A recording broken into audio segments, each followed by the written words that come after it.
how to add clickable links to YouTube video descriptions. Hey guys, in this video, I'll guide you through how to add clickable links to YouTube video descriptions. Alright, so let's begin. First of all, open up your preferred browser and go to youtube.com. After that, sign into your account and you will be on this home page. Once you are on the home page, click on your profile picture at the top right and select YouTube Studio from the drop-down menu. Now go to Content tab at the left side and all of your uploaded video will shown here. Here, select any video in which you want to add clickable links. For example, I want to add on this one. So simply click on this pencil icon and new interface will appear. Here is the description option in which you want to add clickable links. So now for example, I want to add this my Instagram profile link to YouTube video description.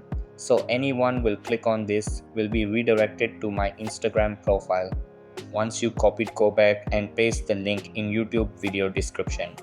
Now, here is the trick. You have to make sure that your link must contain this HTTPS, otherwise this link will not be clickable.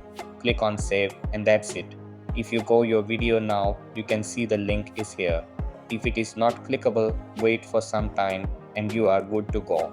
So that's basically how you can add clickable links to YouTube video descriptions. So that's all for this video. Consider subscribing if you find it helpful, and I'll see you in the next one. Thanks.